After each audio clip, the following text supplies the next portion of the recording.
So a little over a year ago, I concluded my casual MMO research project. In case you weren't familiar, didn't see it, or forgot, I spent, I don't know, 8 to 10 months, it feels like, playing a variety of different MMOs. I'm just trying to find what is the best MMO for a casual player like me. And what I ended up realizing was that wasn't quite the right question. The right question was, which MMO feels most like an MMO when played casually? Because you can play any MMO casually. You just end up doing things by yourself and at your own pace, and you can play any MMO casually. But Guild Wars 2 came out on top for one specific reason, and that is the open world dynamic events. Particularly the fact that as a casual player just wandering around the open world, you can, and I did, stumble upon a world boss fight with like 100 plus other players. And it was so much fun. And it feels like you're playing an MMO because you're playing it with other people. So I ended that series, and I had determined that Guild Wars 2 was the answer. And I had already been playing Guild Wars 2. I had already had a series of that going on. And then behind that, my next favorite was New World. I liked the combat, the gathering and the resource gathering and crafting mechanics, like scratched an itch that I had. And I really liked New World. It was fun. But why haven't I really played them at all since then? Good question. I'm glad you asked. I've thought a lot about that, and there's a lot of like logistical reasons why. Like, for instance, New World got uninstalled really fast because I needed room on my hard drive for other games, right? Guild Wars 2 is a bit more nuanced than that. Part of it is I stopped playing it as casually as I typically would. I started playing with a group. Myself, Falcon, Indigo Sun, Kirim, and Gypsy. We're going through Living World Season 1 and 2, and I think we left off on Living World Season 2. I can't remember exactly. The problem with that is it's really hard for me to, especially consistently, group up with people for a recording session. If it was just a stream, I might could pull it off. So that was a big part of it. The biggest part of it. But also the Living World seasons just weren't that interesting to me. And you might also say, Kyle, why don't you go ahead and just play them solo then? Well, I was leaning on the rest of my group a lot. Like, especially Falcon in boss fights. I don't know that I would have figured out some of these boss fights. There was one in particular, it wasn't even a boss fight. It was just like a fight in this like corridor. And it wasn't until we were almost done with the second time doing it, because we had somebody had a crash or something after it, and we had to replay it. It wasn't until the second time doing it that I finally figured out what we were supposed to be doing. And if I were playing by myself, that would be frustrating me. So, all that to say, I haven't been playing any MMO for the last year. But there's one that I didn't expect that I've kind of really been wanting to get back into and start another character. Oh, that was my other problem with New World. I hated the way my character looked, and New World doesn't allow you to change your character's appearance, which is stupid. And I can't bring myself to make a new character when the difference between two characters in New World is negligible. I mean, yes, you specialize in different things. Like, I don't know that I would specialize enough different to make it worth it just to get a different, better looking character that's not so goofy looking, which was fun and great. I'm glad I did it for the series, but now I don't like playing a character that I don't like the way he looks. It's a shallow reason, but it's a reason. So anyways, there is an MMO that didn't rank super high on my list that I've been really itching to get back into. But I kept telling myself, no, Kyle, no, that's not the case. you just think that. Then I think I figured out what it is that's different about it. Let's talk about like a more broader concept in gaming, not specific to MMOs. I want to talk for a second about Starbound.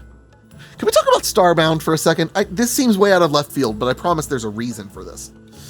I love Starbound. I miss playing Starbound more than I miss playing, I think, almost any other game. I don't care that the devs didn't fulfill every promise. I don't care that the game was more fun, considered more fun by most players prior to the 1.0 release, when it was a bit more sandboxy and less story driven. I don't care. I loved it.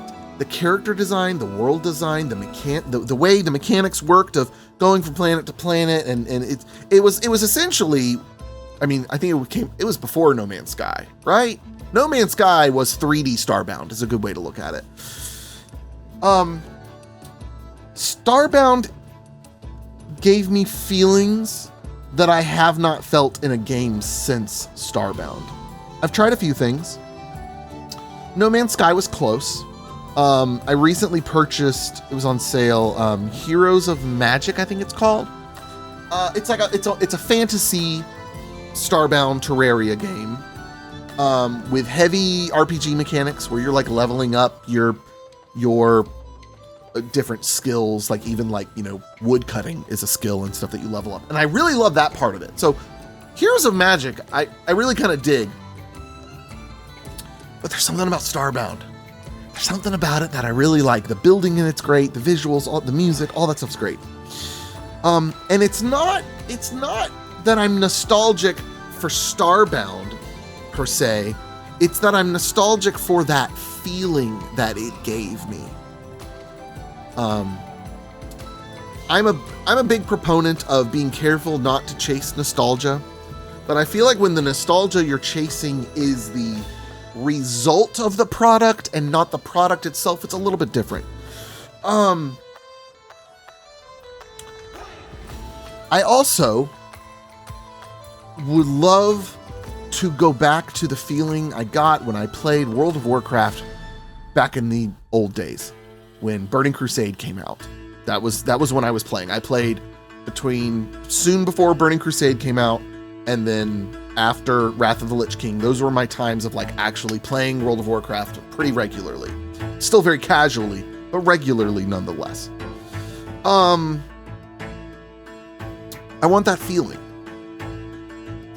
And I realized I could probably get that from almost any of the MMOs on the list.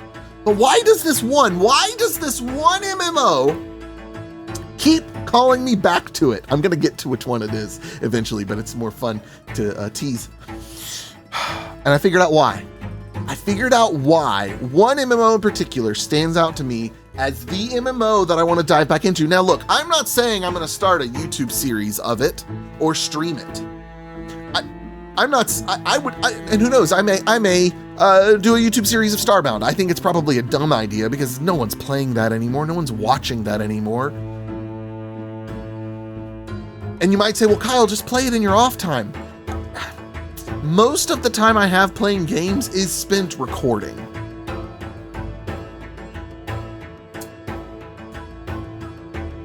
Here's the thing. Almost any of the MMOs could scratch that itch and fulfill that feeling that I'm longing for. But dadgummit, if the Lord of the Rings Online community isn't the most incredibly, overwhelmingly supportive fan base of their game, more than any other MMO, the people that play Lord of the Rings Online actually enjoy playing Lord of the Rings Online. It's annoying for me when I go to get into a game, especially an online game, and especially an MMO, where I'm wanting to like look up stuff and research stuff and vaguely keep up with things, and like minimum 25% of the posts I see on Reddit are negative. like Lord of the Rings Online, I've been speculating for a while. Spectating. I've been spectating for a while. And like the only negative things I see are like people having problems with certain types of support tickets. But the game itself, the updates, the things they add, everybody loves it. And it's because they know, like, the developers know their bread and butter is the world of Middle-earth, and they need to cherish that. Now, hear me out. I'm not even that big of a Lord of the Rings fan. I'm really not. I have started reading The Fellowship of the Ring. I started reading it while my wife and I were on a cruise. I am not very far into it because I do not read frequently.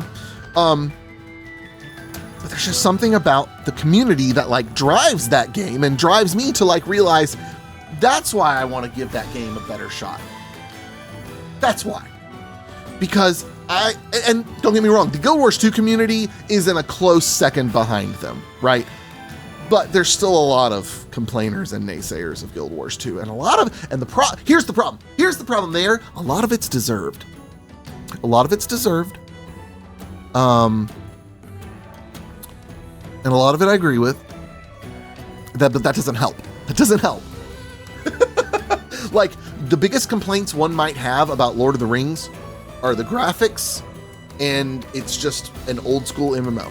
Those are, maybe if you're like far into end game, you might can nitpick and find some stuff nobody complains about it. Now, part of that is because it's an older MMO, it attracts a more mature audience. That also makes it more appealing to me, if I'm honest. Yeah, so why am I making this video? I don't know. I don't know why I'm making this video. It's kind of a follow-up to the casual MMO series. I don't think I was wrong in my answer. I still think Guild Wars 2 is the best MMO for a casual player looking for an MMO experience. But if the question was, what's the best MMO to give you that classic feeling that you used to have back in the day? It may be Lord of the Rings Online. It could be classic WoW, to be honest. That could be the solution, but I'm not paying for it. I'm not about to pay them money to just replay something that I've played already. So anyways, I don't know why I made this video. Because I just had an epiphany and I needed someone to hear it. So whatever that feeling is you're chasing, I hope you find it. And I hope I've found it. I could be wrong. I don't know. Don't be surprised if you see videos of either Starbound or Lord of the Rings Online. Who knows? I may or may not do it. I love both games. We will see you guys later for some other. Maybe I'll be yelling at clouds next time. Who knows? Adios. Goodbye.